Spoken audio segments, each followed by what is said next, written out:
ufologia fluvial, mas a minha área sempre, durante uns 12 anos, foi cartografia, não é? Isso até 1985, quando eu trabalhei em Plaza, empresa metropolitana de planejamento da Grande São Paulo, durante 12 anos. E aí, em 85, dei uma virada na minha vida e larguei tudo, pedi demissão e vim para Peruíbe com o objetivo de montar uma pousada. E aqui fiquei, estou até hoje aqui. E aí em 2000, no ano de 2000, acabei indo trabalhar na prefeitura, no departamento de meio ambiente, onde eu tive contato com a parte, vamos dizer, viajei não, fiz muitas entradas aqui na Jureia, não é? Morros, picadas, entrar na trilha e conhecendo o povo caiçara, não é? O chamado povo caiçara. E aí eu fui convidado a trabalhar num livro da Alice Branco Vefor, que é de Itanhaém, e um livro de resgate da cultura caiçara. Então, através desse livro, não é, eu fiz Peruíbe, Iguape, Cananéia, fizemos levantamento durante um ano e produzimos um livro muito bom. E então eu fui, vamos dizer, me interessando pela história dessa população praiana, não é? Da história dela. E aí eu comecei a ver que não havia documentação nenhuma. Simplesmente é muito esparsa ou mínima, vamos dizer assim, para não dizer inexistente. Documentação oficial nas prefeituras você não encontra nada. Muito pouca coisa. Poucas pessoas se debruçaram sobre a história, né, vamos dizer, com um mínimo de fundamento. Não o de ouvir dizer. Existem muitas publicações de conversar com caiçaras antigos e tal, vamos dizer, uma transmissão mais oral, válida, perfeitamente válido, né? Preservar essa oralidade da história, não é? Mas, do ponto de vista, vamos dizer, mais documental, não havia nada. Eu, então, me interessei por esse tema e comecei a tentar resgatar pela internet, não é? O que eu havia de documentação. E aí me propus a fazer um livro chamado Peruíbe Documental, que não é um livro de história, não conta a história de Peruíbe, não tem essa pretensão e não é a minha área. Essa é a área do historiador. Mas eu consegui levantar durante 3 anos, fiz uma pesquisa bastante extensa do que havia de publicado, principalmente a partir de, vamos dizer, já meados do século XIX para o XX, documentação jornalística, não é?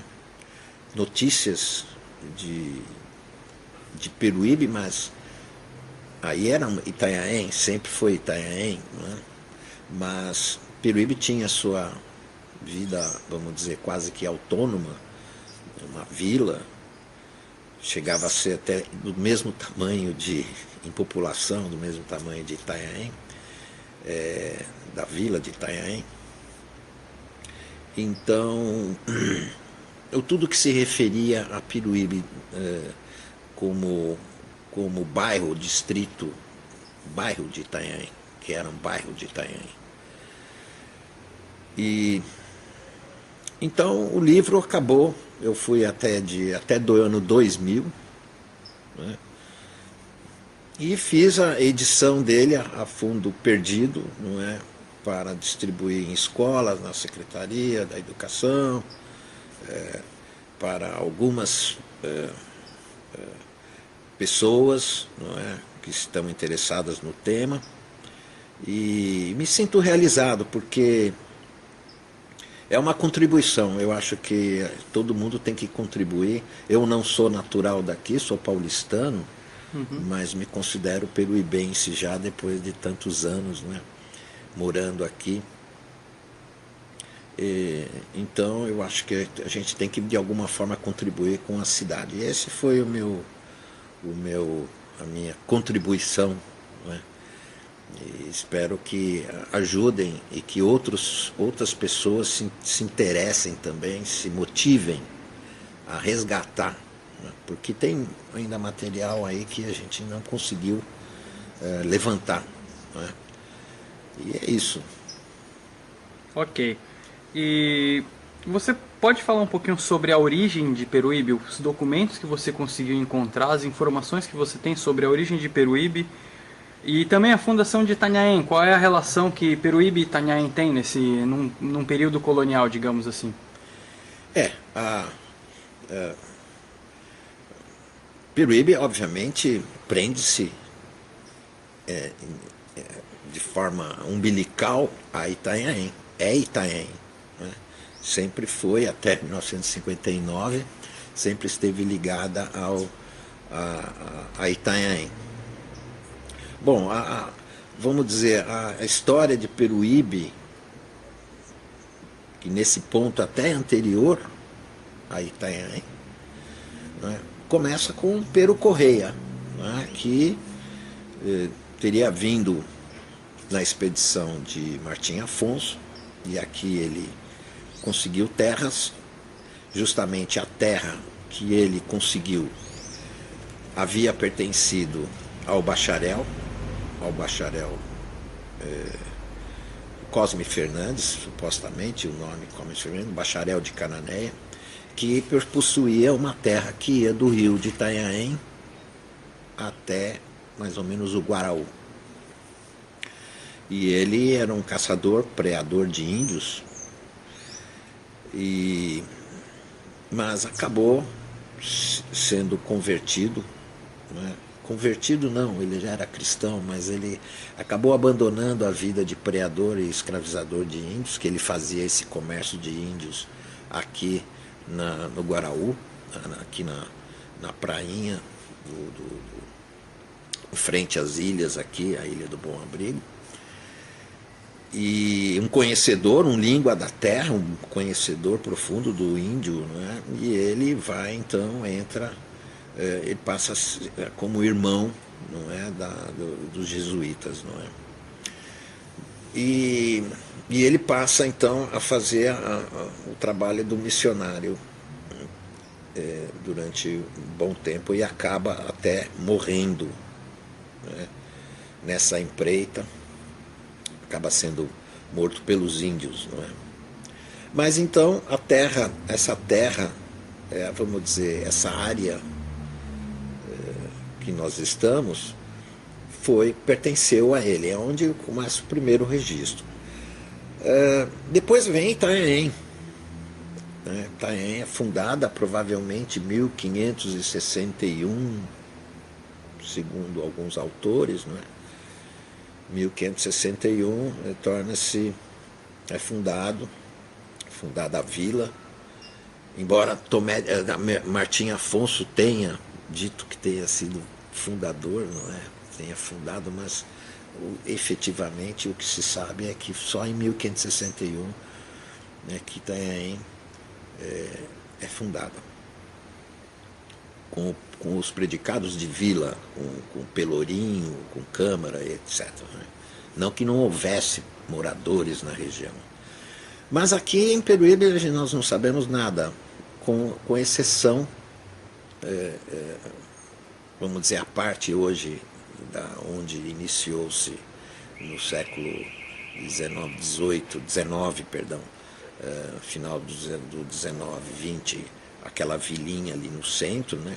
Na realidade, o que havia de população em Peruíbe era na área das ruínas, onde estão as ruínas chamadas do Abarebebê. Esse é o nome conhecido popular, ruínas do Abarebebê, do padre Leonardo Nunes. Em volta dessa igreja, não é? Ou na área desta igreja, havia um aldeamento indígena. Bastante confusa essa história, bastante, não é muito bem documentado essa história. O que se sabe, o pouco que se sabe é através da documentação franciscana, aí não jesuíta, em que é dito que essa aldeia nunca foi jesuítica. Ela foi durante um bom tempo uma aldeia, não é, de uma administração pública do governo, não é, de El Rei e seus mandatários. Só a partir de 1600 eu não me recordo direito a data, mas por volta de 1650 e poucos, segunda metade do século XVII, 1600 e pouco, quando os franciscanos tomam, com a saída dos jesuítas, a expulsão dos jesuítas, não é? Entram os franciscanos, aí eles realmente assumem a aldeia, que ficam durante um pouco tempo. Não chegou a uma década. Aí o pessoal, vamos dizer, os laicos, leigos, não é? Os civis, no ponto de vista público, retomaram essa aldeia para fazer administração, porque eles escravizavam os índios na realidade. E os padres estavam atrapalhando. Não é? Então eles conseguem fazer uma manobra e retiram novamente dos franciscanos a administração dessa aldeia. Bom, mas é nesse período que, com a chegada dos franciscanos, que tanto o convento de Itanhaém é erguido, como é erguida a igreja onde são hoje as ruínas do Abarebebê, chamadas do Abarebebê. Sim, seguramente, né, as ruínas que estão aí não são do período do padre Leonardo Nunes, com certeza não são posteriores. Porém, nada impede que tenha havido uma ermida, uma pequena ermida, nesse mesmo local, que quando foi construída a igreja, que hoje nós vemos lá as ruínas, ela foi incorporada. Né? Provavelmente o altar-mor era uma pequena ermida e que aproveitaram, não é? E já a construção existente. Esse é o que sugere os estudos arqueológicos da USP, que sugerem que isso tenha ocorrido. De toda maneira, não se pode afirmar com segurança absoluta, 100%, não é, que ela não possa ser anterior, um tanto anterior, não é, a esse período, não é? Mas tudo indica que não. Bom, a partir daí, Peruíbe só é encontrada na história, ou é só referenciada na história, vamos dizer, documental, como uma área, uma região onde se produtora de madeira para a construção naval, porque a área possuía muitas árvores de porte e de lei, excelentes para a produção de embarcações, e só. E uma população pequena, basicamente extrativista e pescadora. Cita-se que esses habitantes aqui, que eram, na verdade, índios ou descendentes de índios, né, eram exímios pescadores. Esse é o que encontramos por volta do início do século XIX, 1800 e qualquer coisa. Aí continuamos sem referências, né, até onde começam os jornais, né, onde começa a encontrar notícias de jornal referentes a Itanhaém, mas falando de Peruíbe. E aí foi a partir desse material, né, que realmente a gente começa a construir uma linha, né, do tempo.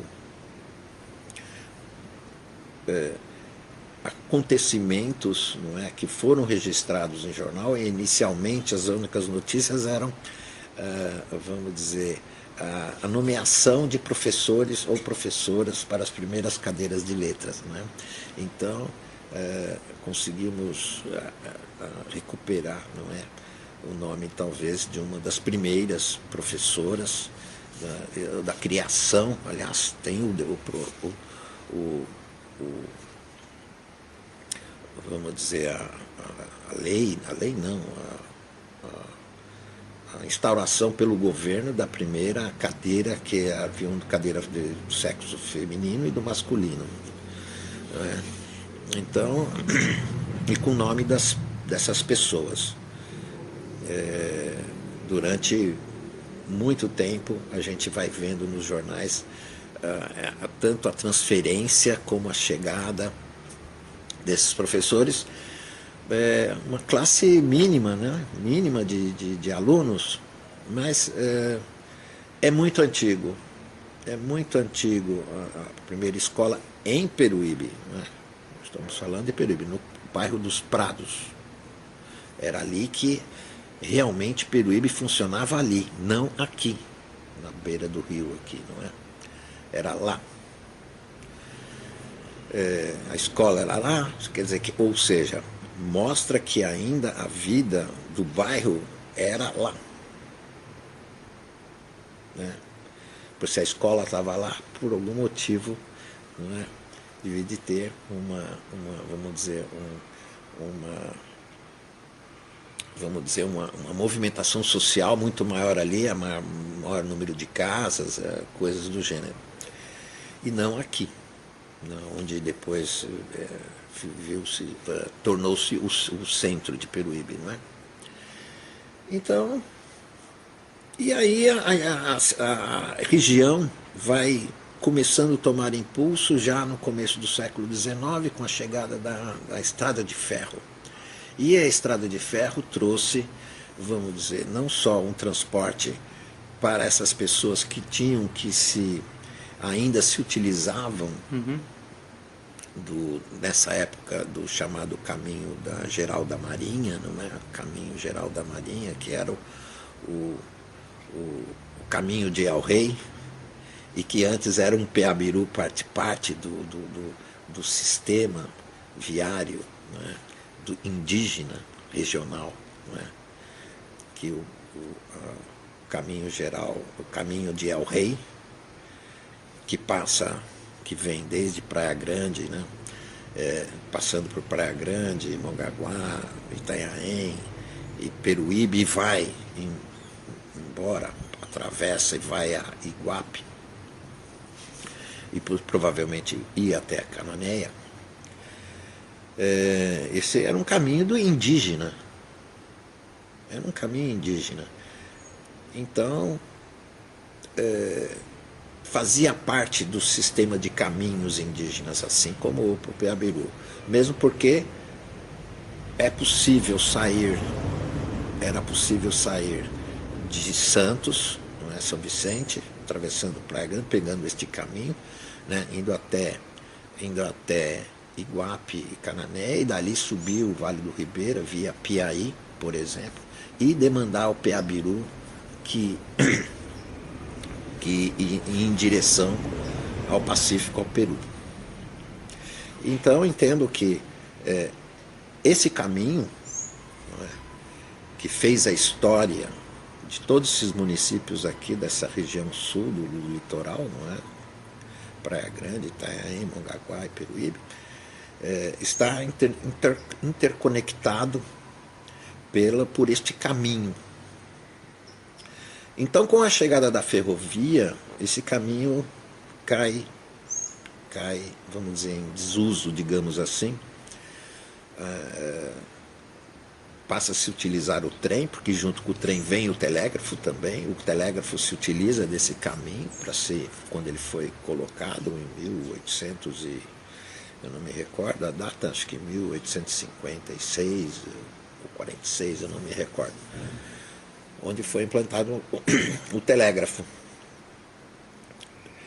Então toda essa região ainda estava, vamos dizer, entregue a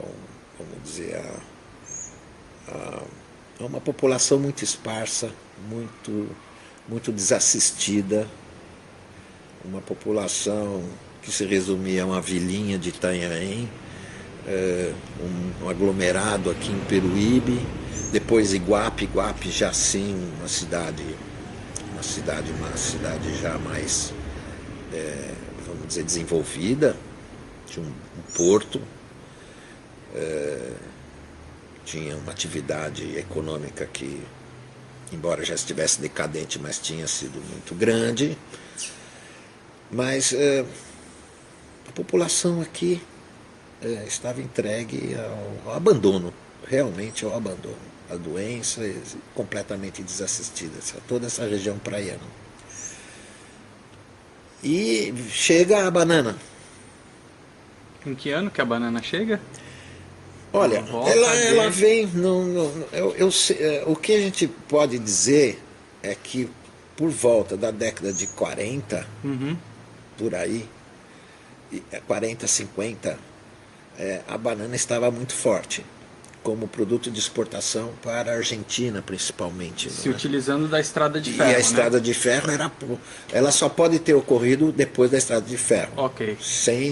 E com a implantação dos chamados decavilles, né, que eram os pequenos ramais que interligavam a ferrovia, todos os bananais, haviam pequenas estradinhas de ferro, com mínimo locomotivas, que entravam nos bananais e traziam a banana até a beira da ferrovia, onde o trem parava, carregava essas bananas, não é?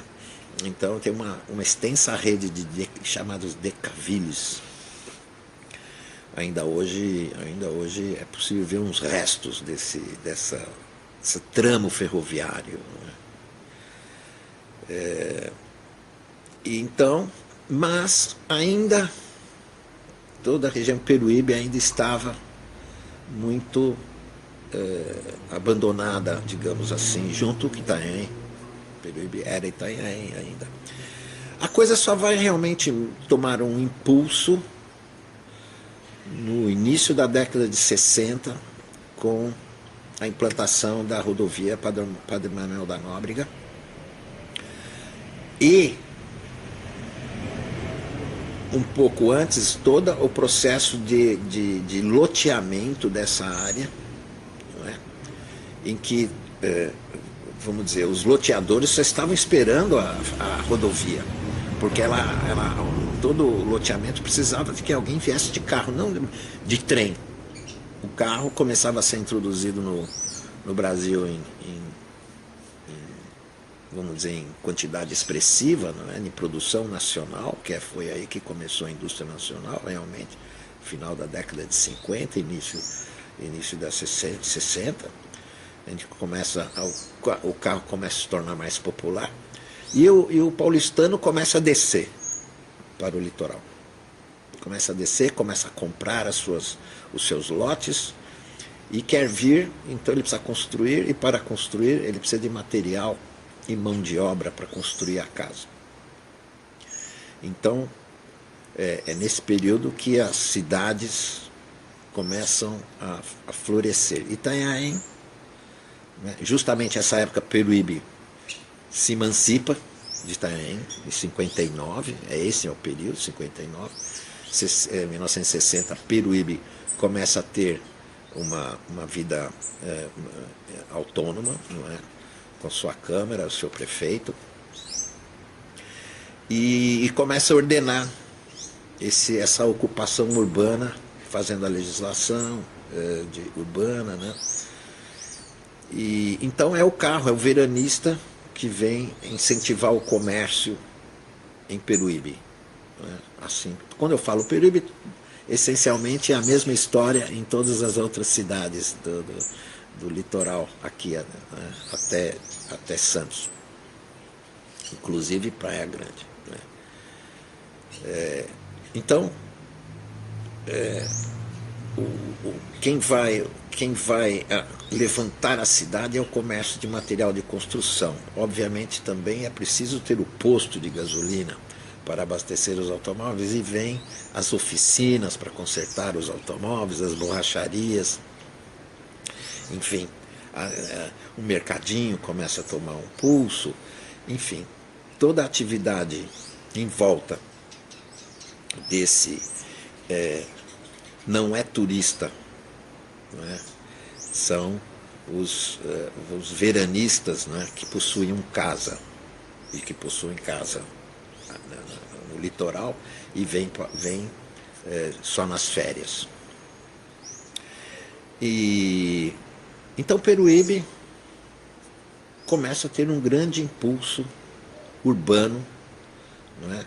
Começa a se asfaltar as ruas, né? Calçar, corrigir os córregos, enfim, começa a ter começa a melhorar o comércio. O comércio começa a, vamos dizer, ficar um pouquinho mais sofisticado, começa a ter uma vida um pouco mais autônoma, independente do veranista. Essa é a história. Isso vai crescendo. Então vem a década de 70, onde Peruíbe sofreu um baque, porque houve a crise, ou a chamada crise da encefalite, através do mosquito, em que a encefalite causou muitas vítimas, e o veranista se ausentou por uns 2 verões e causou um grande problema aqui, isso por volta de 1971, 72. Não se falava em dengue, nem em chikungunya, mas a encefalite foi um problema sério. Mas foi superado. E justamente essa encefalite, essa crise, que vai fazer com que a prefeitura consiga do governo do estado a retificação do Rio Preto, para acabar com as lagoas que haviam ali onde hoje é o parque turístico, né? O Lamário, não é? O Aquário, aquela região toda era o curso do Rio Preto, que ele se desviava ali e se espalhava. E ele, dependendo da maré, ele enchia de lagoas, depois descia, ficava aquela lagoa, mesmo com as chuvas, enchia de água e ficava aquela água parada, e supostamente era ali o foco dos mosquitos, né? E então Peruíbe toma um impulso. Mesma coisa o enrocamento do Rio Preto, como o enrocamento do Rio Guaraú. Ocorreu a mesma coisa ali. Foram obras na mesma época. Aí vem o impulso, o portinho, o mercadinho de peixe. Então, vamos dizer, a cidade começa aí a ganhar ares mais ou menos do que viria a ser no futuro, não é? Aí vem a década de 80 e 90, com 90 vem a reurbanização da orla, não é? Década de 90. E então aí Peruíbe vai começando a crescer, já não mais ocupar os terrenos todos da orla, da praia, foram todos vendidos, né? E se adentrou para o interior em direção à serra. E hoje a gente vê a cidade, está lá por volta dos seus, não sabemos direito a população aqui, mas a população aqui, eu acredito que deva estar por volta de 80 mil habitantes, né? Embora seja menor que Itanhaém, não é bem menor, eu não sei a população de Itanhaém, deve estar uns 100, 110 mil, né? Mas já se tornou então uma cidade de um porte bastante razoável, não é? E contando hoje com todos os serviços mínimos, não é? Que uma cidade do porte dela pode ter. Essa é mais ou menos um panorama geral da história, se é que podemos dizer isso, né? História de Peruíbe. Como que aconteceu essa mudança de eixo? Se a vila estava próxima às ruínas de São João Batista, do Abaré-Bebê, hoje a gente tem o centro para cá, mais próximo da rodoviária. Como que aconteceu, de repente, da população vir mais para esse lado próximo ao rio? Olha, não é nada muito claro nesse aspecto, mas seguramente foi o próprio esvaziamento da região, daquela região, né? Uma vez que a igreja já no final do século XVII, aliás, XVIII, já estava abandonada, passou o século XIX abandonada, né? Por algum motivo surgiu, em vez de sair lá, saiu uma igrejinha lá de São João Batista. Não sabemos que tempo foi isso que ocorreu, mas seguramente lá por volta de 1910, por aí, onde a gente tem algumas fotos, há uma igreja, né, ali onde está a igreja matriz hoje, uma pequena igreja, e que dedicada a São João Batista, e que era o local onde se faziam as procissões, né, a festa do Divino, não é? Que é muito importante naquela época, né, a festa do Divino. Então o pessoal começou a ir para lá, né? Ali a religiosidade do povo é que mudou, eu acredito. E além da proximidade do rio, não é? Além da proximidade do rio. Agora, a dificuldade maior sempre foi a água. A água sempre foi um elemento vamos dizer, de dificuldade dessa população. Então, aqui, pela proximidade da Serra do Itatins, haveria mais condição de se captar água da serra do que naquela região ali, à medida em que a população foi aumentando. Então, e de fato, esse pode ser um motivo desse deslocamento. O outro é que a estação, embora lá tivesse uma estação também, existe uma estação, e havia uma estação, a parada ali. Hoje tem uma aldeia indígena instalada ali, né? Exatamente. Onde ainda dá para ver a antiga estação lá dentro. Só que pelo menos a plataforma Sim. existe ali, não é? Então era uma parada. Era uma parada. Não constituía, provavelmente, pela Estrada de Ferro Sorocabana, não constituía uma estação, mas uma parada, né? Ao passo que em Peruíbe havia uma parada. Então, ou seja, já havia um telegrafista, não é? Havia um receptor de correios, isso que constituía uma estação, guarda-trens e tal, isso que constituía uma estação. E uma parada não, uma parada é uma parada. Então, eu acredito que então outro elemento que fez com que a população se concentrasse foi justamente a estação da Estrada de Ferro. Né? É isso que me parece. E o início da atividade pesqueira. A atividade pesqueira, quando o caiçara, vamos dizer, se vai se aventurar no mar, né, em termos mercantis, não é? Começa realmente ir pegar peixe, pescar o seu peixe, mas não só para consumo, mas para venda, então ele tinha que estar próximo à estação, não é? Para embarcar rápido esse pescado que ia para Santos. Então esse é outro motivo que... Além da proximidade com a estação, proximidade com o rio. Com o rio. Então eles conseguiam abastecer a locomotiva com o peixe, com o pescado o mais rápido possível. Sem dúvida. A gente vê pelas fotos antigas, as mais antigas que existem, não é? Que a gente consegue obter, não é? A gente vê ali algumas casas, uma coisa muito rarefeita. Tinha igreja e uma populaçãozinha, umas casinhas em volta, esparsas, mas era tudo em torno da igreja e da estação.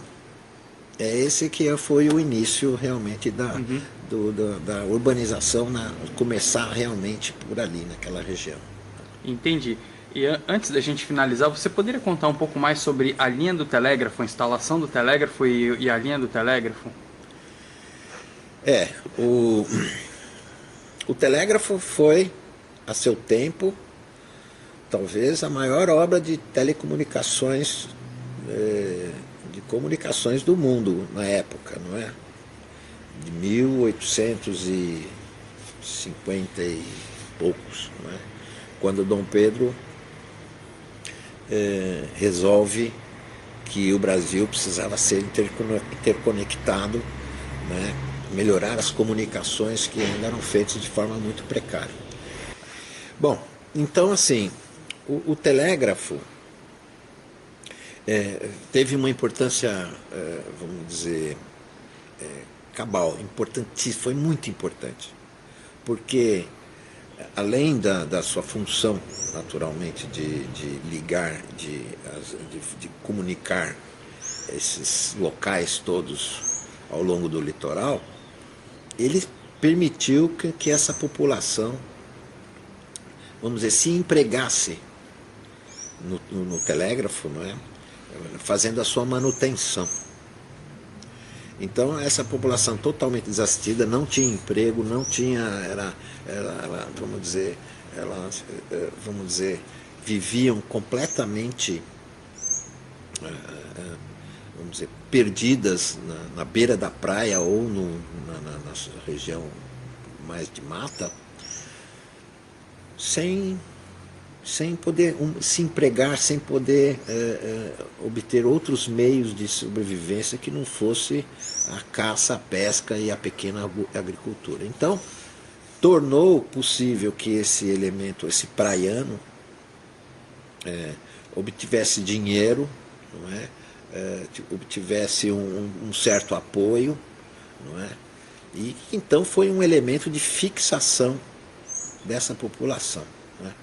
Além, é evidente que, porque não era só o telégrafo, também havia o caminho geral da Marinha, que também permitia que alguns caiçaras ou se empregassem nos serviços de transporte, né, no transporte entre as margens dos rios, não é?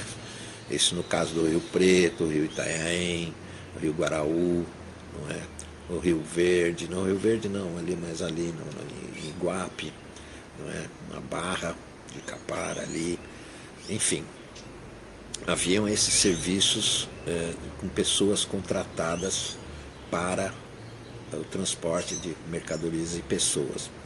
Então esse conjunto do telégrafo e o caminho foram muito importantes nesse ponto, né, de fixação, né, do homem à terra. E então cumpriu um papel que foi relevante, extremamente relevante, até 1914, quando, vamos dizer, embora o telégrafo ainda continuasse existindo, né, mas a estrada de ferro, vamos dizer, vai introduzir um outro elemento de fixação, né, mais importante ainda, não é? Pelo menos nesse trecho aqui do litoral, não é? Nesse trecho compreendido entre Praia Grande e Peruíbe, não é? Depois a estrada ruma lá para cima, em direção a Juquiá, o Alto Ribeira. Então,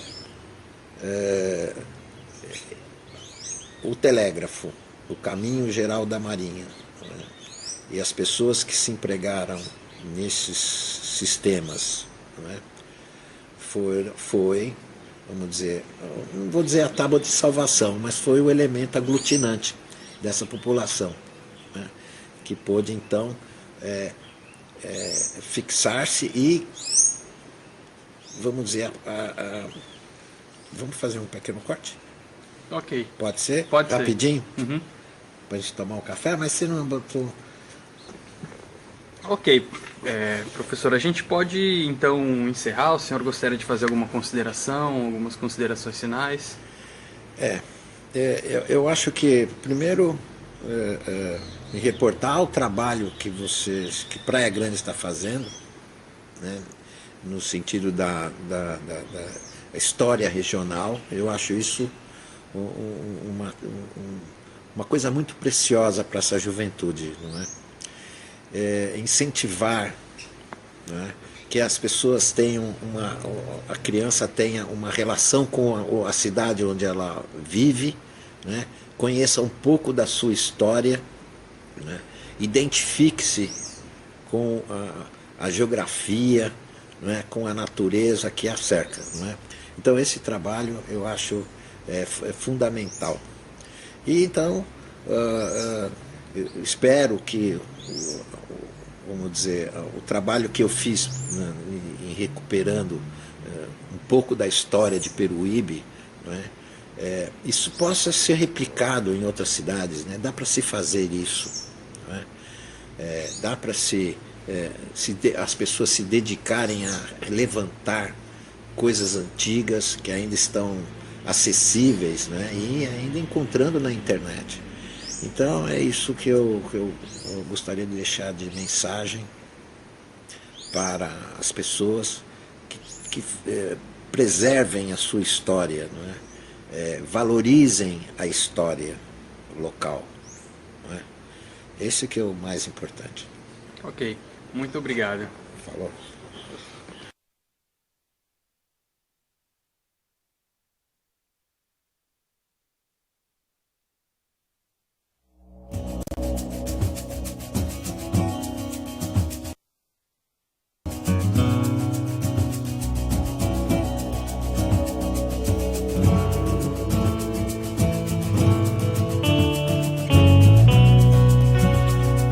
A região da Baixada Santista possui cerca de 2.500 km², dividido em 9 municípios: Peruíbe, Itanhaém, Mongaguá, Praia Grande, São Vicente, Cubatão, Santos, Guarujá e Bertioga. A região passou por períodos distintos com importante papel na história do Brasil. Conhecer esse passado é fundamental para a compreensão de quem nós somos hoje e atuar de forma cidadã para a construção de uma sociedade melhor amanhã. Por isso, você está convidado a fazer uma viagem na história da Baixada Santista. Desde a descoberta do sítio de Clovis na América do Norte, acreditava-se que a ocupação do continente americano ocorreu somente pelo Estreito de Bering há 12.000 anos. Porém, a descoberta do fóssil Luzia na região metropolitana de Belo Horizonte pelo pesquisador Walter Neves trouxe novos questionamentos sobre as teorias de povoamento das Américas. Com esse achado, é possível supor que os seres humanos chegaram em diferentes momentos, em ondas migratórias, podendo inclusive terem vindo atravessando o Oceano Pacífico, partindo das ilhas da Polinésia para a América do Sul. Ainda um mistério para a história do povoamento das Américas, o litoral brasileiro, incluindo a região da Baixada Santista, foi habitada pelos sambaquis, povos seminômades cuja origem ainda é um mistério para a ciência. O que se sabe é que são anteriores aos índios e, conforme as pesquisas avançam, demonstram que a ocupação das Américas foi mais complexa do que se supunha. Definir sambaqui é meio complicado, porque só usar a palavra que parece que é de origem nativa, tambaqui, tamba Ki seria colina e Tamba concha. Seria uma referência para colinas e montes e conchas que eram encontrados no litoral. Mas se pensar só na definição da palavra, é pouco para a dimensão que esses sítios arqueológicos demonstram nas sociedades litorâneas. Na Baixada Santista, existiram muitos sítios arqueológicos sambaquis. Para se ter uma ideia, no final do século XIX, Benedito Calixto mapeou mais de 20 possíveis sambaquis e pedia sua conservação, uma vez que esses sítios foram explorados nas construções coloniais. Infelizmente, os sambaquis continuaram a ser explorados no século XX, causando perda irreparável para a compreensão do povoamento da Baixada Santista e, de uma maneira geral, da América do Sul. Dentro dos sambaquis, existiam sepultamentos com artefatos, em algumas ocasiões, artefatos muito elaborados. Vestígios de cerâmica, em alguns casos, em camadas mais antigas, outros bastante na superfície, mas para aquelas pessoas era difícil dissolver esse nó de informações vinda dos artefatos. Se eu estou frente aos vestígios de uma população bárbara, selvagem e muito primitiva, como é que eu estou vendo cerâmica?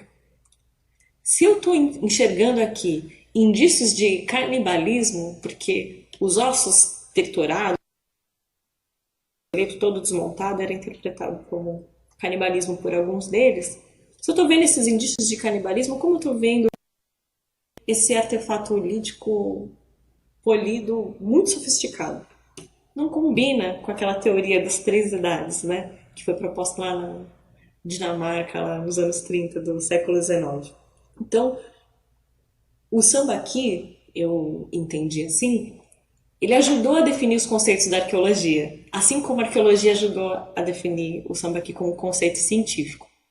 Quando os portugueses vêm para cá, quando a colonização europeia começa a acontecer, eles usam os sambaquis como uma fonte de cálcio.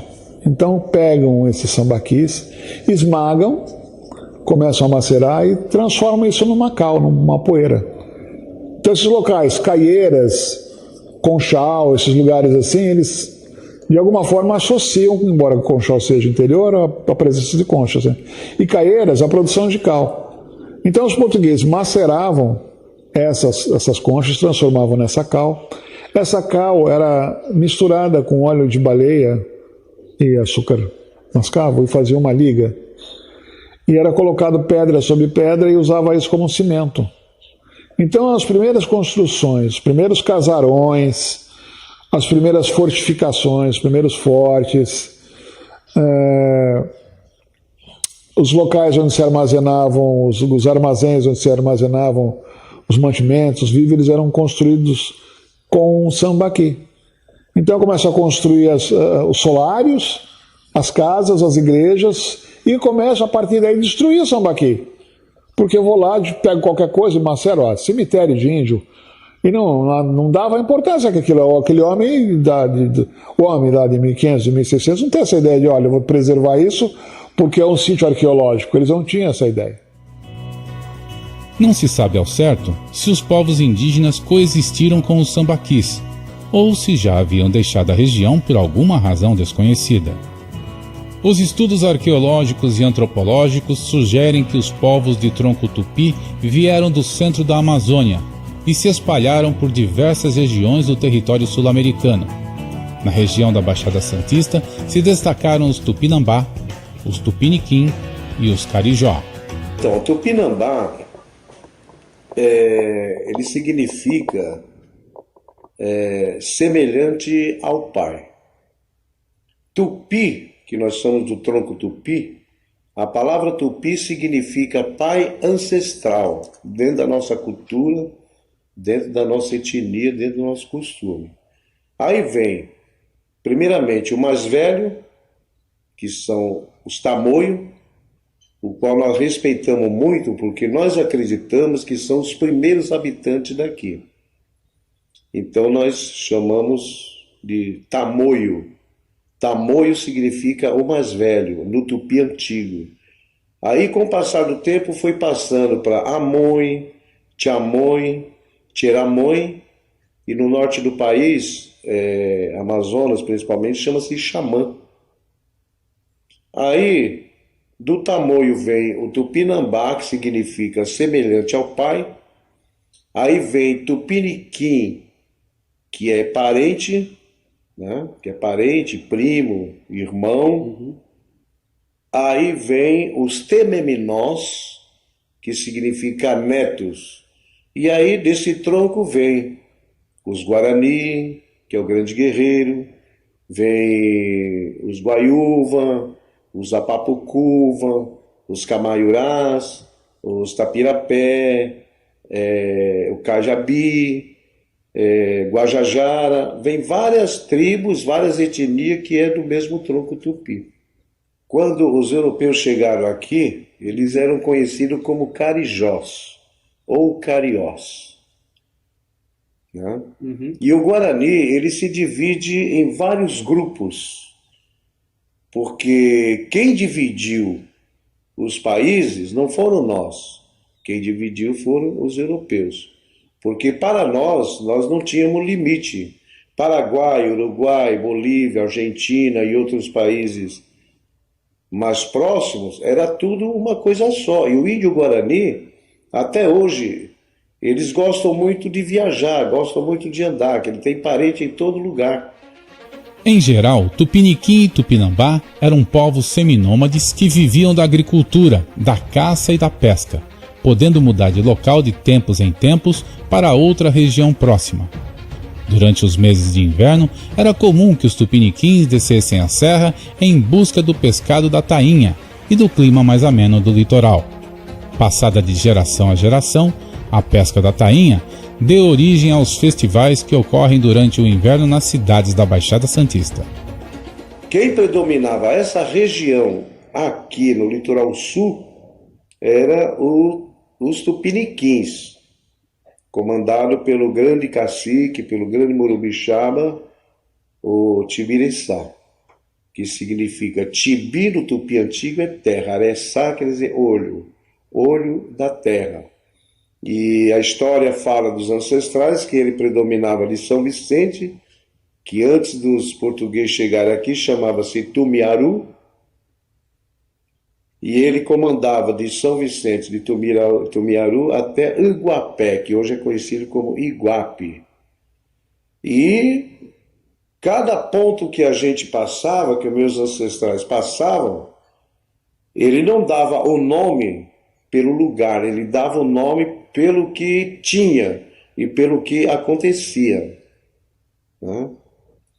Então tem vários pontos que eles paravam, viam o que tinha, o que habitava, se tinha algum rio sagrado, alguma coisa assim. Depois que os europeus chegaram aqui, que foram mudando os nomes dos lugares que a gente passava, né? Apesar das semelhanças culturais e linguísticas, Tupinambá e Tupiniquim estavam em guerra há várias gerações. O estado de guerra constante entre essas nações divide a opinião de historiadores. Uns defendem a necessidade de expansão territorial e conquista de recursos. Outros colocam um aspecto cultural necessário para a manutenção da honra através da antropofagia, ou seja, a cerimônia onde os inimigos de guerra eram comidos para a absorção de sua força. Por essa segunda visão, a guerra era uma forma de manutenção da honra frente às nações inimigas. Bom, então essa região aqui presenciou as populações sambaquis e presenciou também as populações indígenas. E ela foi o palco de um dos maiores choques populacionais da história da humanidade, com a chegada dos europeus. Sim, não tem como compreender esse período, estudar esse período, desconsiderando esse território. O território das Seis Marias, da Capitania de São Vicente e hoje a região metropolitana da Baixada Santista, uma parte desse território.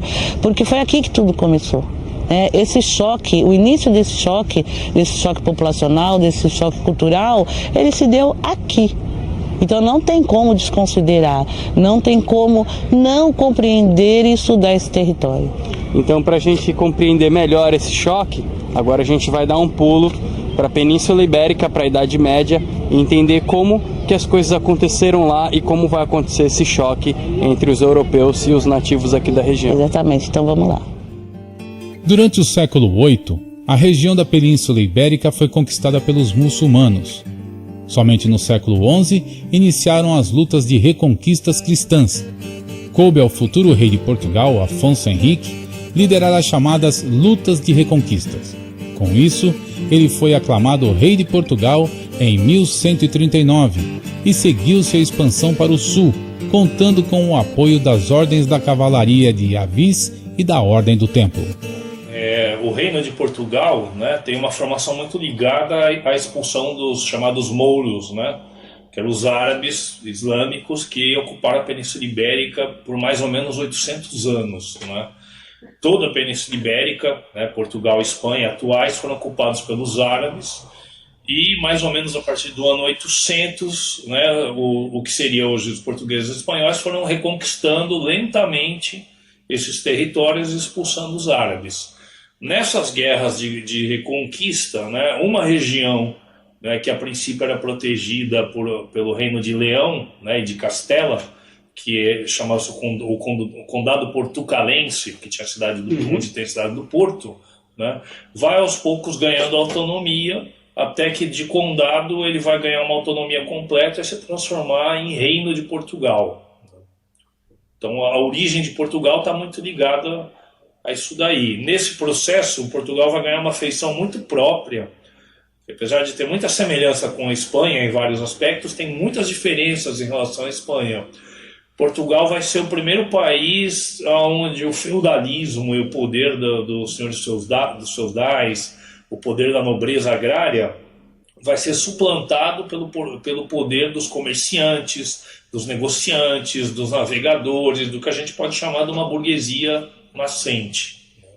Então essa particularidade vai fazer Portugal se unificar precocemente em relação à Europa, ser o primeiro Estado moderno europeu. Diferentemente do restante da Europa feudal, a Península Ibérica manteve vivas as práticas mercantis através das rotas árabes. Com a Reconquista, essas rotas passaram a ser controladas pelos cristãos e protegidas pelas ordens de cavalaria, principalmente a Ordem da Cruz, que descendia diretamente dos Cavaleiros Templários. Os árabes têm uma importância que a maioria das pessoas não tem muita noção da importância que os árabes têm para a cultura ocidental, né? Os árabes, em termos de astronomia, da matemática, estão aí os nossos algarismos, né, indo-arábicos com zero, que eram absolutamente desconhecidos dos europeus, que ainda usavam números romanos de antigamente. A medicina árabe era muito mais avançada, né? Então as ciências, de uma maneira geral, dos árabes eram mais avançados. Boa parte dos textos gregos clássicos só foram latinos também, só chegaram e foram preservados até o Renascimento por parte dos árabes, que se dependesse dos reis católicos, né, do cristianismo ocidental, né, europeu, provavelmente teriam desaparecido numa porcentagem muito maior. E em relação ao comércio, muita gente atribui esse espírito mercador que muitos portugueses vão desenvolver, e as técnicas de navegação, de orientação que os árabes tinham do deserto foram reaproveitadas para navegação no mar, né? Então, para muita gente, Portugal tem essa grande influência árabe, né? Então, enquanto Portugal, até por ser um condado pequeno, em que boa parte dele estava vinculado, né, geograficamente ao mar, Portugal tem uma economia muito bipartida, né? Tem dois setores econômicos na sociedade portuguesa. Um setor ligado à economia agrária, feudal mais tradicional, e um setor ligado à pesca, ao comércio, um setor ligado aos mercadores e com contatos maiores internacionais.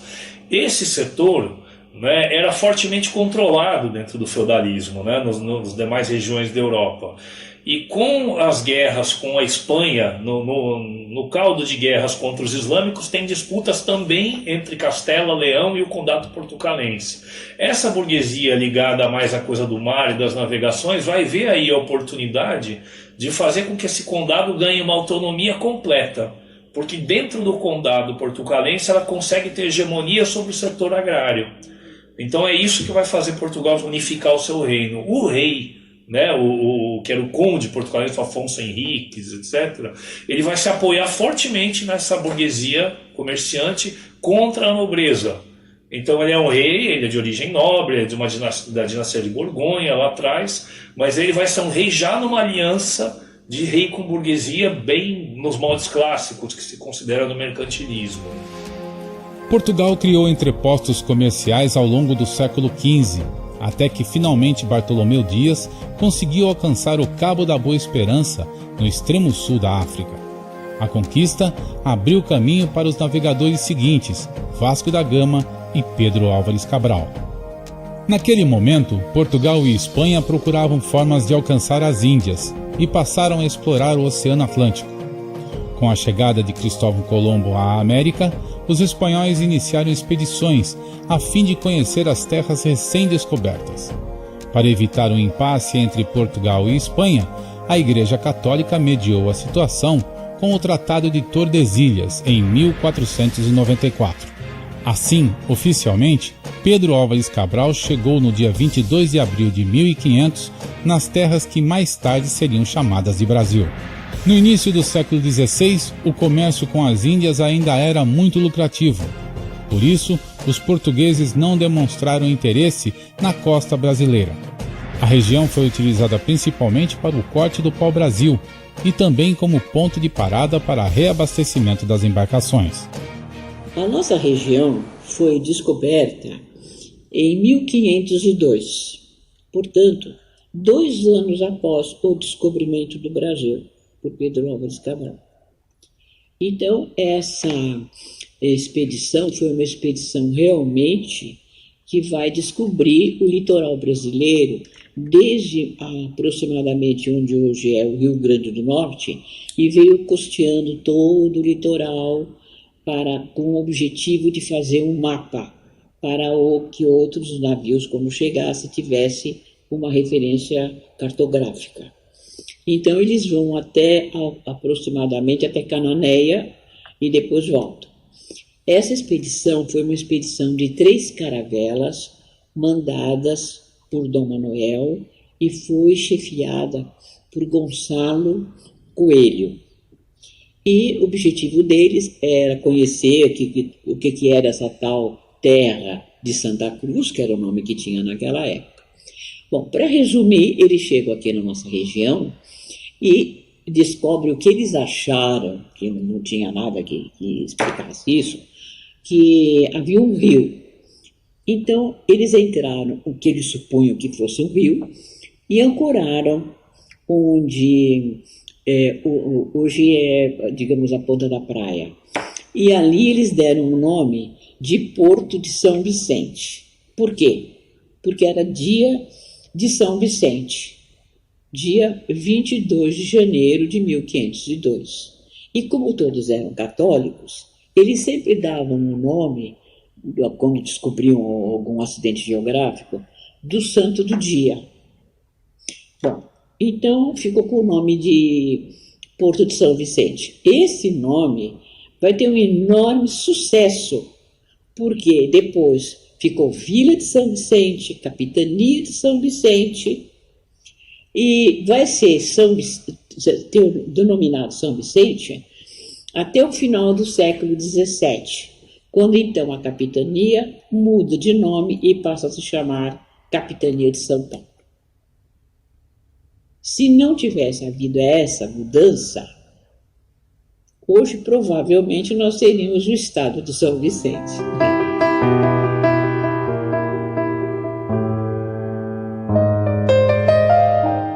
Aqui na Vila de São Vicente, essa vila não é original, né? Mas a inspiração ela vem dos quadros de Benedito Calixto, para que se diz a vila cenográfica, né? Para tentar remontar ao que seria o primeiro povoado de São Vicente, né? É uma representação. É uma representação. E eles tentaram trazer alguns elementos de época, como por exemplo as telhas e as madeiras. Eles trouxeram de uma fazenda de Minas Gerais ainda do período colonial. Essas telhas aqui é o exemplo das telhas feitas nas coxas dos escravos.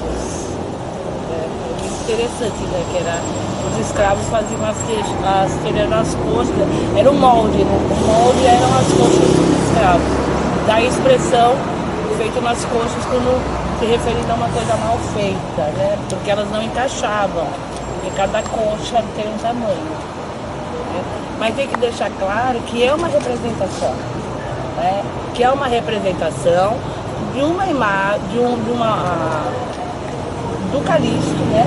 Do Calixto, das telas dele, das pinturas dele. Isso, das pinturas dele. Então, que também não era um homem do colonial, né? Então, quando a gente for tratar, principalmente com os alunos, com as pinturas históricas, isso tem que ficar claro. Que é uma representação. Que é uma representação. E que isso, ele representa mais o estudo da visão da época do Calixto do que propriamente do Brasil Colônia.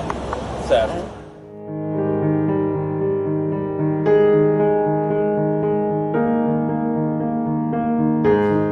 Esse local aqui, no município de São Vicente, são as ruínas do engenho de Jerônimo Leitão, construído em 1580 e destruído pelo corsário Spielberg em 1615, mais uma marca da indústria açucareira no Brasil. E foi aqui em algum lugar próximo onde funcionou o Porto das Naus. E vale lembrar que essa região aqui vivia de trocas comerciais, onde as embarcações poderiam fazer pequenas paradas para reabastecimento e seguir rumo às Índias. Anos mais tarde, o Porto das Naus acabou sendo um porto alfandegado com um projeto de colonização.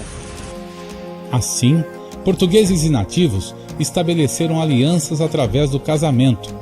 Se para os portugueses era uma forma de garantir a presença e apoio no local, para os indígenas, oferecer a filha em casamento era uma forma de convite para estreitar alianças entre os povos. Então, nessa tentativa de entender a história indígena, alguns conceitos hoje são importantes, né? Então, por exemplo, entender que o processo de colonização, temos que considerar que não só os portugueses, não só os europeus, que tiveram ações e implantaram o seu modo de viver aqui. Mas é fundamental entender que, do ponto de vista das populações indígenas que estavam dentro desse território da América, resistiram, se confrontaram, negociaram, tentaram sobreviver, se esforçaram muito para entender o que esse colonizador estava fazendo, para entender a estrutura que estava sendo implantada, até para resistirem do ponto de vista de sobreviver diante dessa nova cultura que estava ocupando os territórios, ocupando os lugares. Né? É impossível você, com um arcabuz, atirar mesmo com arma de fogo, demora vários minutos para recarregar e tem 100 flechas correndo atrás de você. Quer dizer, as armas de fogo não fazem diferença, em princípio, nesse tipo de guerra de contato que a gente chama. Isso só é possível através de uma ação que os portugueses são sábios desde a Idade Média, que é através de alianças. É assim que um duque tomava outro, através, normalmente, em último caso, por guerra, mas normalmente por aliança, e aliança de sangue, por casamentos, de sobrinho com filho do barão, etc. Você vai montando uma aliança na qual você fica tão forte que é impossível enfrentar. E foi feita uma aliança, e nessa aliança foi feita com os tupiniquins. Com as alianças estabelecidas com os tupiniquim, os portugueses puderam ter êxito no projeto de fixação na região. Assim, as primeiras vilas foram fundadas.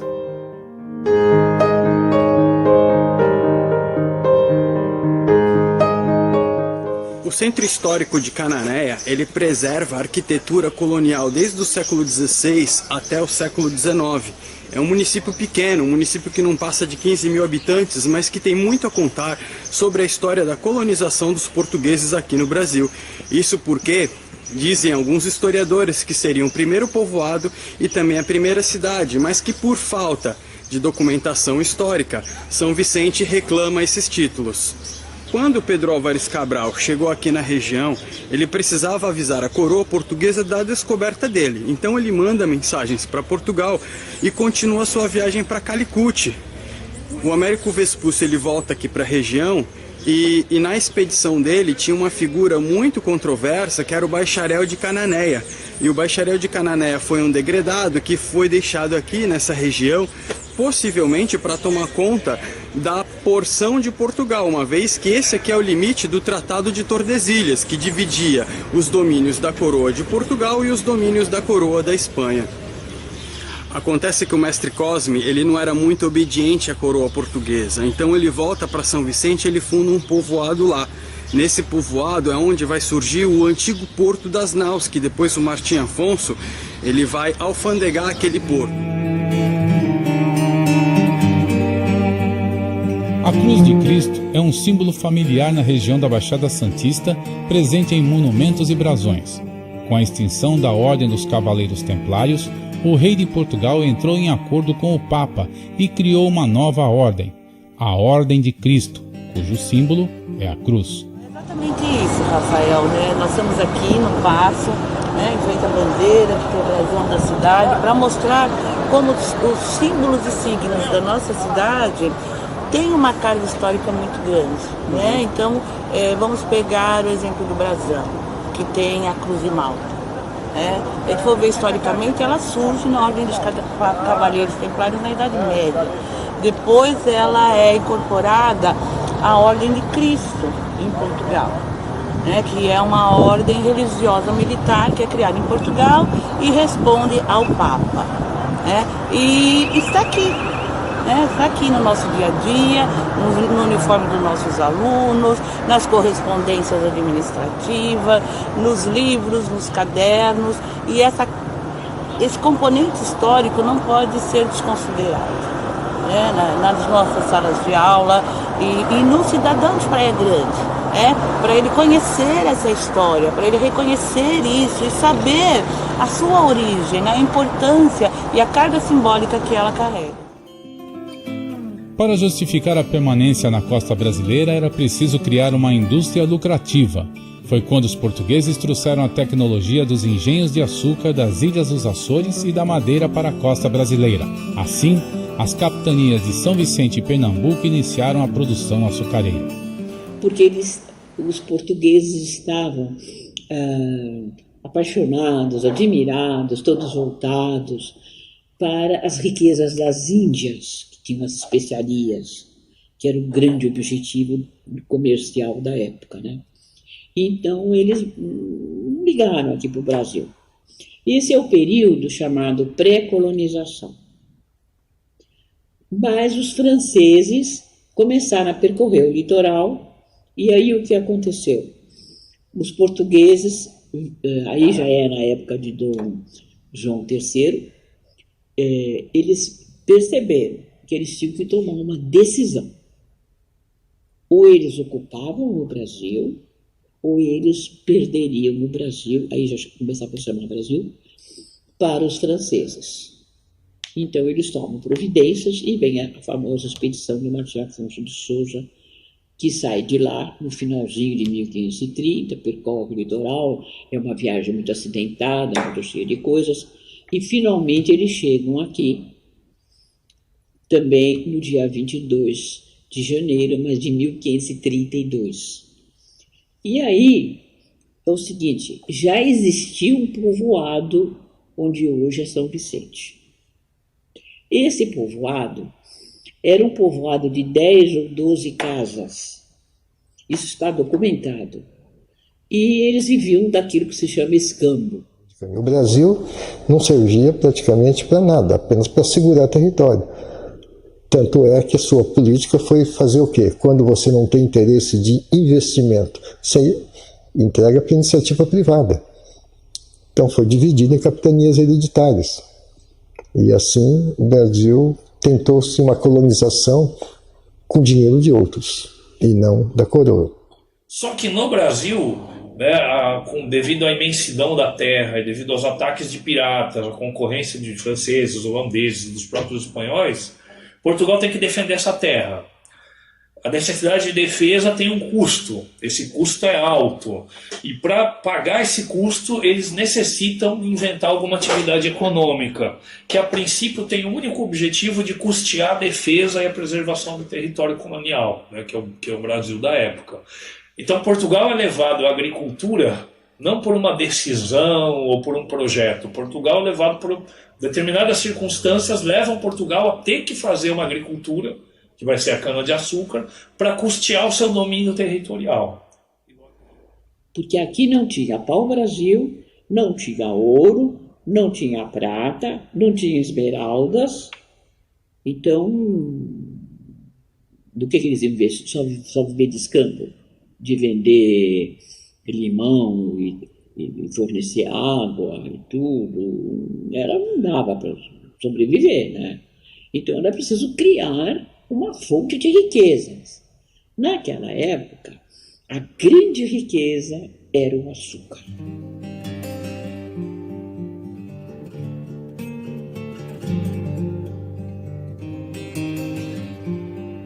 Então, Mônica, a Lagoa da Saudade, a famosa Lagoa do Jacaré, lá no alto do morro, ela transborda, né? Você pode perceber que tem morro de um lado, morro do outro, então mais ou menos que forma uma poça ali, ela transborda, ela escorre pelo morro, formando o Rio São Jorge. O que os portugueses fizeram? Eles aproveitaram essa geografia aqui, que é uma encosta de morro, tem uma proteção natural e também a força hidráulica. Essa é a peculiaridade desse engenho, seria utilizar a força hidráulica ao invés da maioria dos outros engenhos que usava a força animal e aproveitar o Rio São Jorge e fazer a produção do açúcar aqui, também garantir uma proteção, como a gente pode perceber, uma arquitetura militar, e o açúcar já poderia ser escoado pelo próprio Rio São Jorge com pequenas embarcações, passava aqui atrás, com pequenas embarcações, já saía para o centro de Santos, né, onde era o Porto de Santos. Então você vê, Rafael, que como nas construções militares, né, das fortificações, o local é estratégico. Então, não é aleatório, é estratégico, né? Tem a questão da defesa, tem a encosta natural que já defende, né? Tem a própria arquitetura que é uma arquitetura de defesa, né? Não vai falar nem de ataque, mas de defesa, e toda essa questão de transporte, né, por aqui. Então, tudo é estratégico, é tudo muito pensado, né? E você percebe como a empresa ultramarina portuguesa e espanhola, elas estavam muito bem preparadas. Eles sabiam muito bem o que eles estavam fazendo para transformar isso aqui numa fonte de renda e levar o açúcar para ser distribuído na Europa. Na época, no engenho dos Erasmos, como estavam suscetíveis a ataques, eles se preocuparam em construir um paiol, um depósito de armas, e é possível perceber inclusive uma seteira naquela muralha que é justamente para garantir a defesa do local mesmo. Para a empreitada do açúcar dar certo, os portugueses precisavam de muita mão de obra.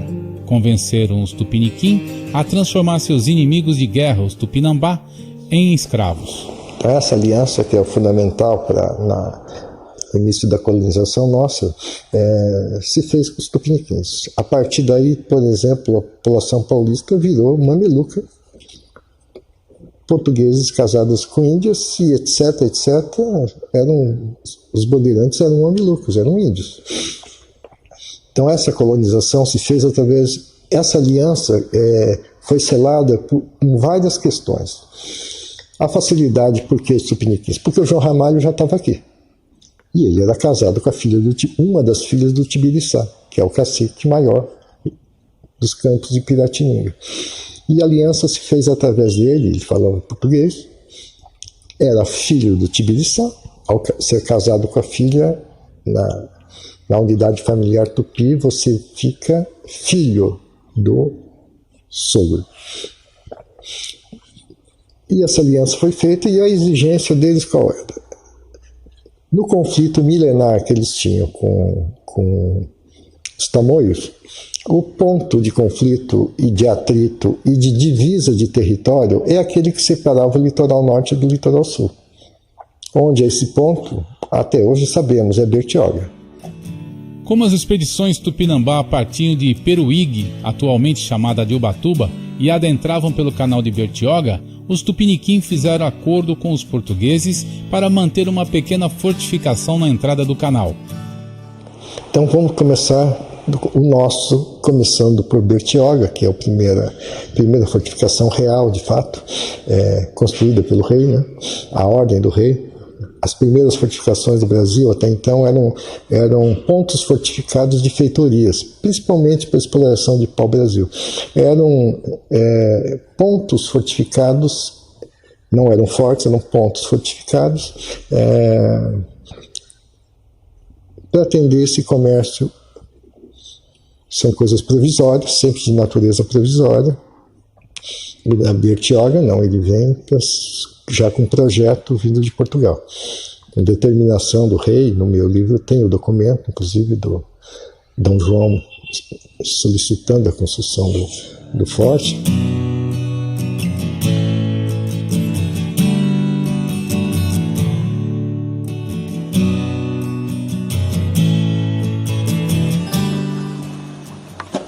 Os portugueses eram tão acostumados com a guerra que até uma simples escada já era pensada nisso.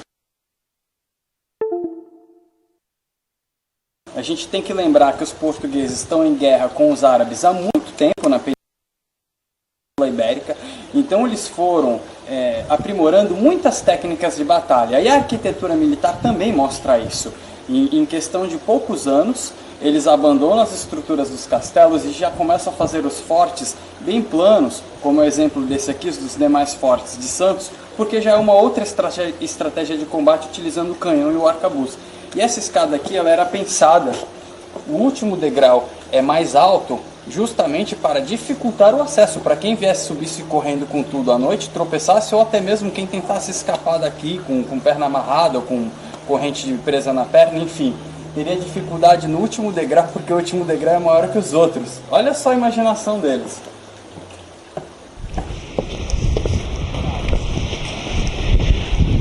Até o beiral era pensado nisso. Caso a invasão viesse daquela ponta, os soldados poderiam se defender aqui. E essa plataforma é uma plataforma sólida. Ela não tem um cômodo aqui embaixo, como parece. É para aguentar tiro mesmo, para aguentar bala de canhão. E aí a gente tem os canhões originais aqui nessa região. Esses canhões originais faziam a defesa junto com o Forte São Felipe, que está naquela outra ponta.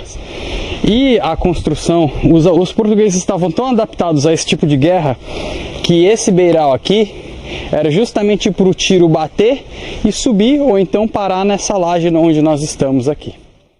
E, portanto, o Forte de Bertioga nunca teve importância estratégica como proteção formal de um porto, de uma grande civilização, de um grande comércio. Ele teve uma importância de conflitos entre tupiniquins e tupinambás. Após a construção do Forte São Tiago, que veio a se chamar Forte São João anos mais tarde, os portugueses fortificaram a outra margem do canal com uma paliçada. Posteriormente, essa paliçada foi transformada em Forte São Felipe. Bom, então a gente tem aqui uma muralha remanescente do século XVI. Nessa aqui não tem vestígios de sambaqui. É possível que ali na frente houvesse um portão de proteção e mais adiante a gente vai ter a igreja. Final do século XVI, ainda é possível perceber a arquitetura da época, a mesma arquitetura que a gente vem observando aí nos vídeos da série. Essa aqui é a área externa, os muros, dá para imaginar bem como que era, né? Os janelões aqui, a muralha ao fundo, e foi construído inclusive uma bica, né? Ali, mas ali temos um lugar onde seria possível a retirada da água potável, e é bem provável que essa ermida aqui esteja aí nos primórdios da formação do povoado que vai dar origem ao município de Bertioga.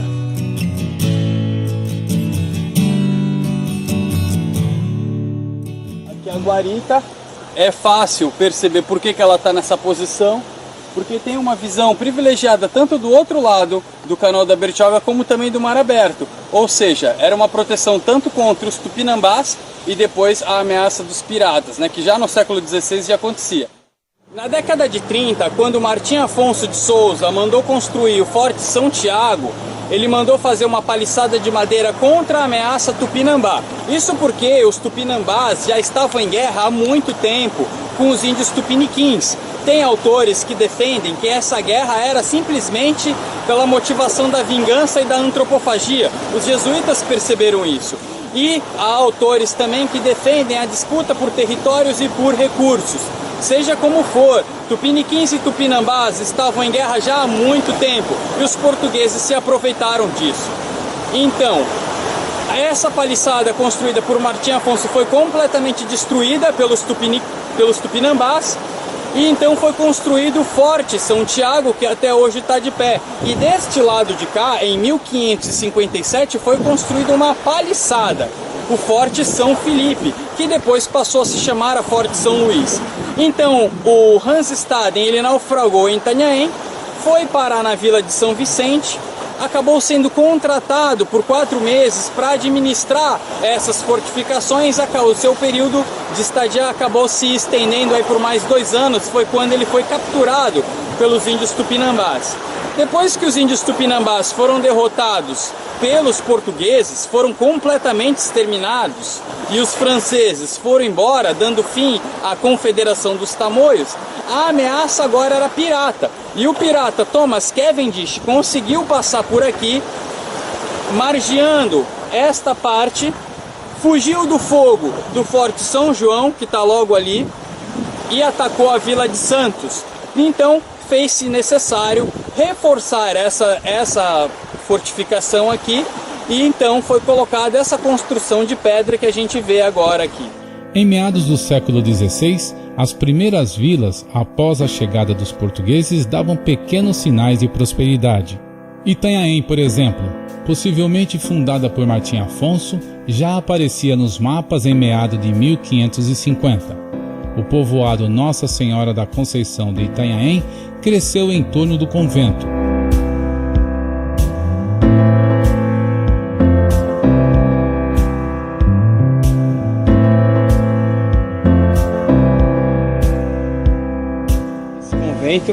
Ele data do século XVI, né, possivelmente do XVI, junto com a fundação da cidade, que, segundo consta no site oficial da prefeitura, a cidade foi fundada por Martim Afonso de Souza em 1532, mas aparece já na documentação histórica em 1560. Então sabemos de certo que a cidade existe aí pelo menos a partir da segunda metade do século XVI. E esse convento está inserido nesse contexto, né? Você vai perceber pela arquitetura local até mesmo os traços aí do Brasil colônia, né? Da colonização portuguesa, e a presença marcante das irmandades religiosas da Igreja Católica.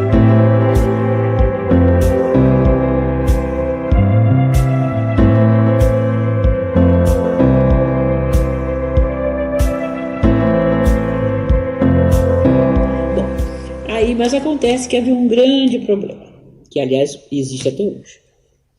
São Vicente não tinha porto. Os navios ancoravam na ponta da praia, porque lá tem profundidade suficiente para as caravelas e depois os navios maiores, que eram as naus, poderem parar ali. Então não dava para ir lá onde hoje é São Vicente. Então, começou assim. E dentro daquele grupo que veio de homens, cerca de 32 homens que ficaram aqui, veio um jovem de 23 anos, aproximadamente, chamado Brás Cubas. Esse Brás Cubas, ele percebeu que o porto, como todo mundo já sabia, percebeu que o Porto São Vicente não tinha futuro. Então, ele teve a ideia. Ele também recebeu Sesmaria, ele teve a ideia de transferir o porto, que era da ponta da praia, ali mais ou menos onde é a Ponte dos Práticos, para o nordeste da ilha de São Vicente. E essa ideia dele foi tão boa que até hoje, 2018, o porto é lá.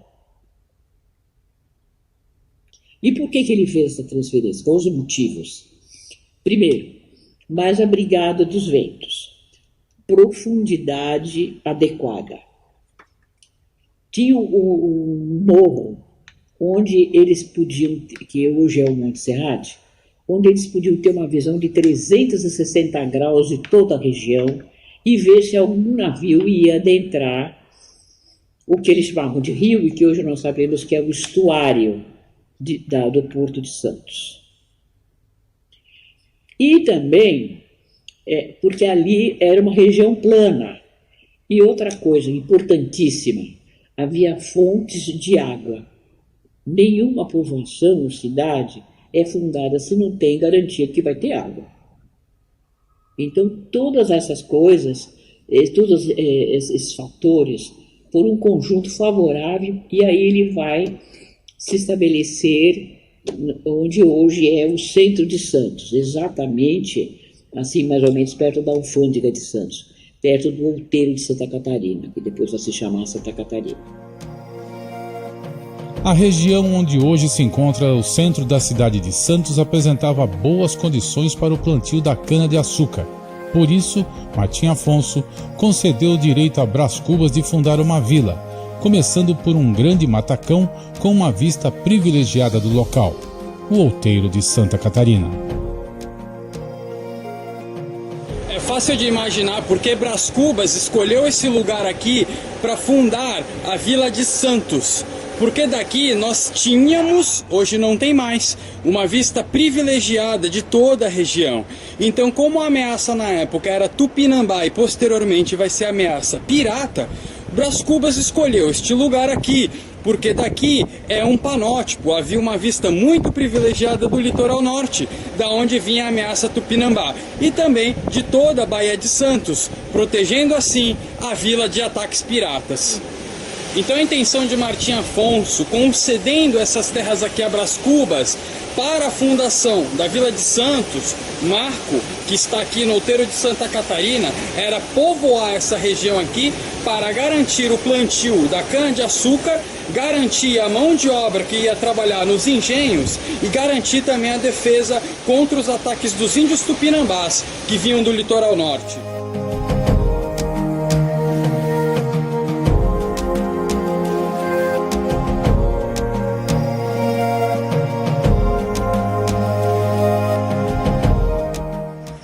Vimos então que tupiniquins e tupinambás estavam em guerra há muito tempo. Quando os portugueses chegaram e resolveram instalar aqui a indústria açucareira, eles iriam precisar de muita mão de obra. É nesse momento que começa o processo de escravização dos índios do norte, dos tupinambás. A luta dos Tupinambá contra a escravidão dos portugueses seguia firme. Em determinado momento, o líder Tupinambá, Cairuçu, foi capturado e acabou falecendo nos canaviais. Esse fato teria sido o estopim para que seu filho, Aimberê, grande estrategista militar indígena, liderasse uma das maiores guerras da história colonial brasileira. Ele percorreu os aldeamentos do litoral norte e, junto com Cunhambebe e Pindobuçu, formaram a Confederação dos Tamoios. A partir de então, os ataques aos vilarejos passaram a ser sistemáticos. Nesse mesmo período, os franceses tentavam se fixar aqui na região num projeto chamado de França Antártica. Como os tupinambás precisavam de aliados para combater os tupiniquins e os portugueses, então eles fazem essa aliança com os franceses em troca de tecnologia e armamento. Apesar da aliança que os tupinambás estabelecem com os franceses, os tupinambás contraíram sérias doenças, o que acaba dizimando boa parte da população tupinambá, principalmente dos guerreiros. Isso enfraquece muito a resistência da Confederação dos Tamoios. Nessas alturas surgiu uma figura emblemática, Hans Staden, cujos relatos são fontes históricas importantes para a compreensão do período.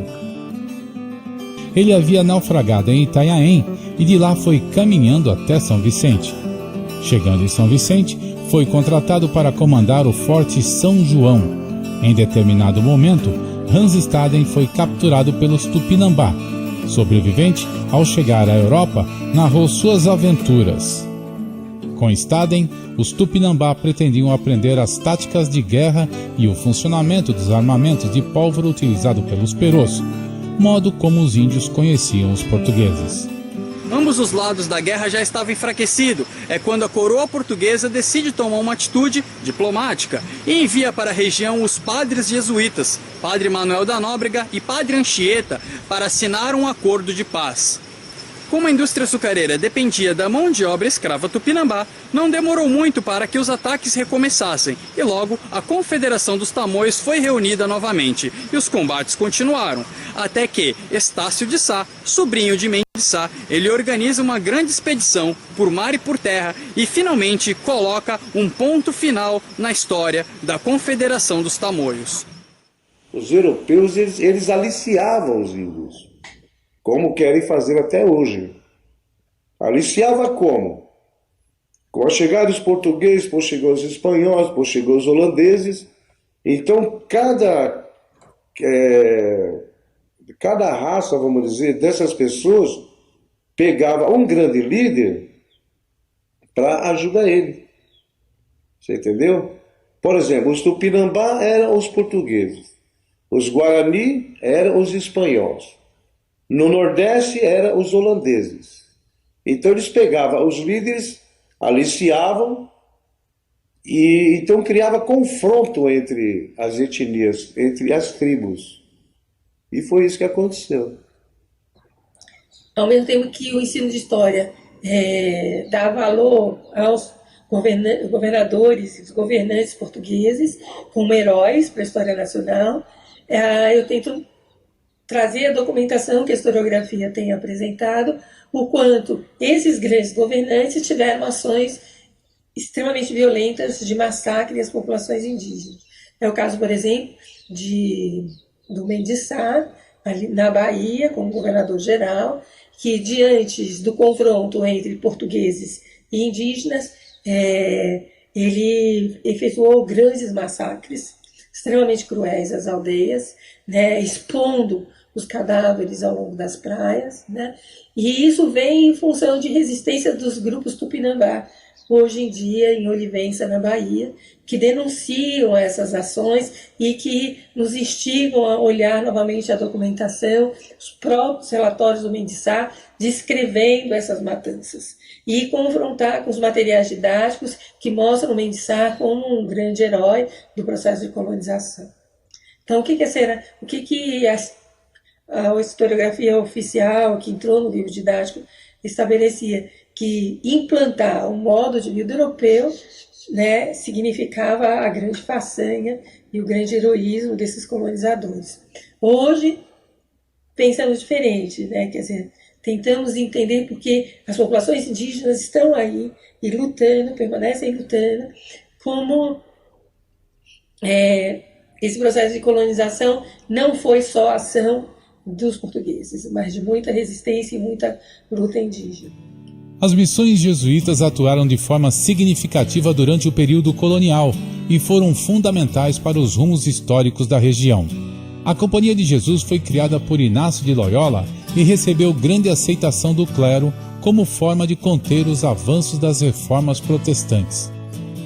Os padres da companhia, conhecidos como jesuítas, chegaram ao Brasil liderados por Padre Manuel da Nóbrega, iniciando seus trabalhos pela Bahia e em seguida na capitania de São Vicente. Uma das características da companhia era a hierarquia e obediência a Inácio de Loyola. Por isso, os padres relatavam em cartas os eventos ocorridos na capitania. Foi de São Vicente que Padre Anchieta escreveu suas cartas, documentos importantes que ajudam a compreender esse período. Uma das marcas dos jesuítas no Brasil está em Peruíbe, nas ruínas de Abarebebê. Você sabe por que Abarebebê, padre voador? Porque ele tinha as pernas muito compridas. Então ele andava muito. Uma hora estava aqui, outra hora já estava lá no litoral norte, Ubatuba. E os índios falavam, poxa, como é que pode, né? Um homem hoje está aqui, amanhã já está lá em Ubatuba. Então colocaram, só pode ir voando.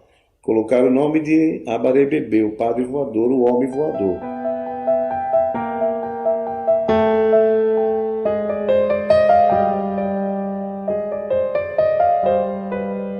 É a mesma arquitetura do centro de Itanhaém, é a mesma arquitetura de Colônia del Sacramento, lá no Uruguai, e bem parecido mesmo.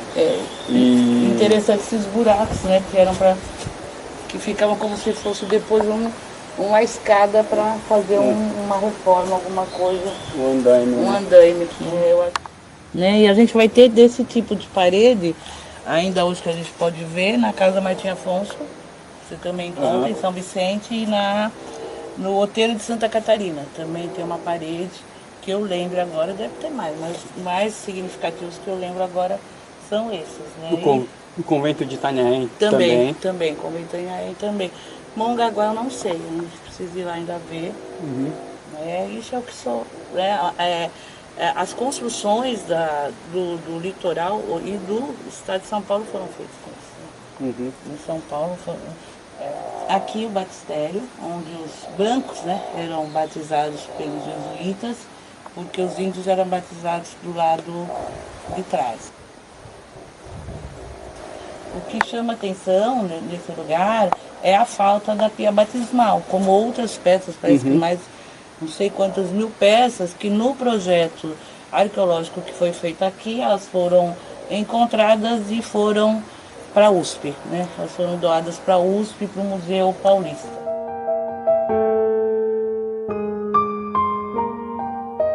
Nós somos os primeiros que tivemos o contato com os invasores. Sim. Inclusive a primeira aldeia, né, onde estavam concentrados os indígenas ali, era o aldeamento de São João Batista, que é ali no centro da cidade.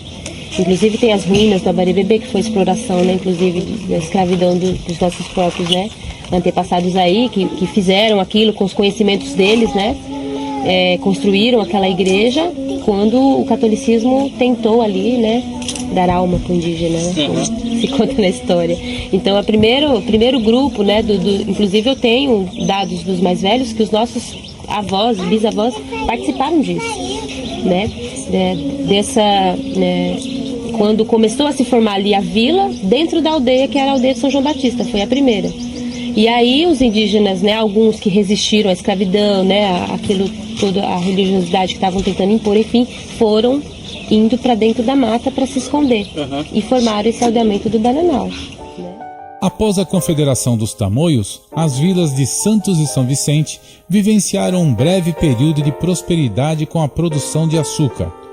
Os primeiros 50, 60 anos da cana-de-açúcar, a mão de obra é indígena, né? Raramente a mão de obra africana é utilizada, né? Mas a mão de obra indígena é complicada, porque eles conhecem o território, eles se rebelam, existem casos inclusive de suicídio coletivo, né? Quando eles fogem, eles sabem para onde fugir. A captura do índio não é algo simples, não é algo fácil, existe uma resistência muito grande. E isso não é um comércio, isso é uma atividade de aventureira para utilizar essa mão de obra, mas essa mão de obra não se mostra de fácil reposição, não se mostra um negócio rentável. Só que para os portugueses acumularem capital para conseguir comprar escravos na África levou algumas décadas. O negócio do tráfico negreiro é um negócio para que exigia muita grana naquela época. O retorno do capital no engenho, a gente olha aquelas engenhocas de madeira hoje, que para a gente, nessa época de eletrônica, de computação, parece algo muito tosco. Aquilo era uma alta tecnologia naquele período e aquilo tinha um custo enorme para ser amortizado, né? Então, montar um engenho exigia uma soma de capitais muito grande e comprar escravos na África exigia uma soma de capitais maior ainda, né? Então, isso vai se generalizar a partir de 1560, 1580, na segunda metade já do século XVI.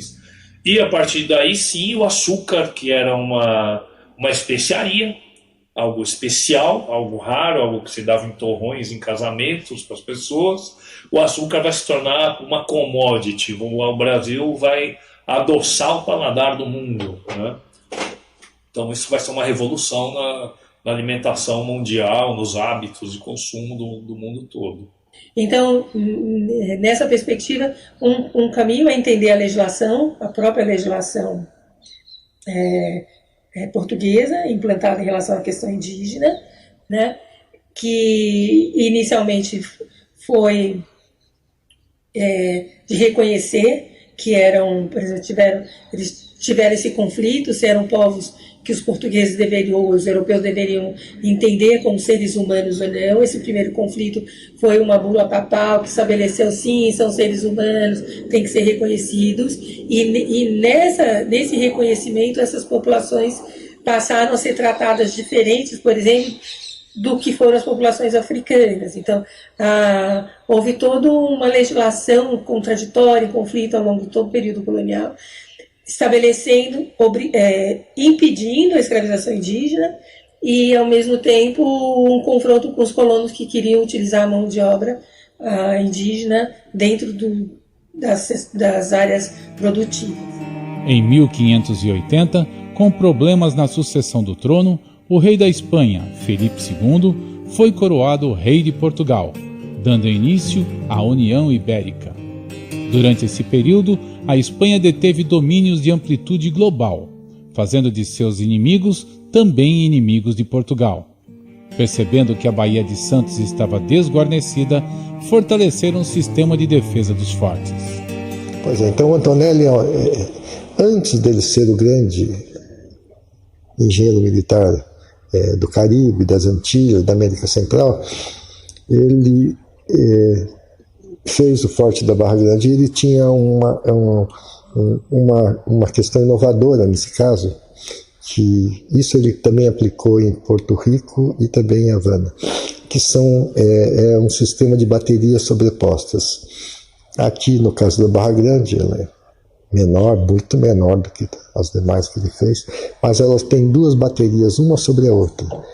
No século XVIII foi feita uma terceira lá em cima, mas isso já é um produto do século XVIII. Mas o dele, essas duas baterias, permite o quê? Permite que eu atire um tiro de mergulhão, o de cima, que o que vai de cima para baixo em curva, e um tiro tenso, que vai em linha reta, da bateria de baixo.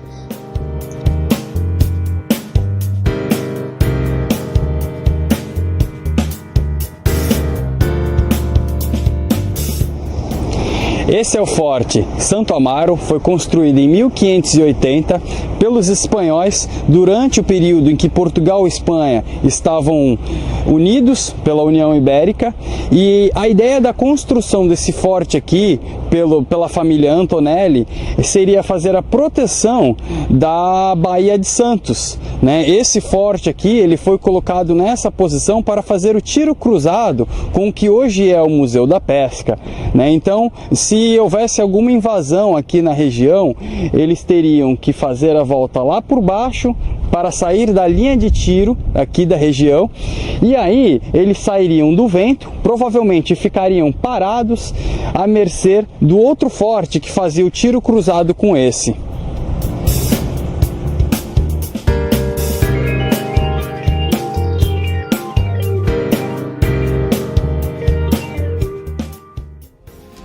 O século XVI foi um período de profundas mudanças no território da Baixada Santista. As vilas fundadas pelos portugueses já estavam bem consolidadas. Os índios sobreviventes afastavam-se para os sertões ou se aproximavam das missões jesuítas. A configuração populacional, territorial e cultural da Baixada Santista estava em plena transformação que determinaria os séculos seguintes. Eu não preciso ter a menor preocupação em começar a investir em arqueologia brasileira.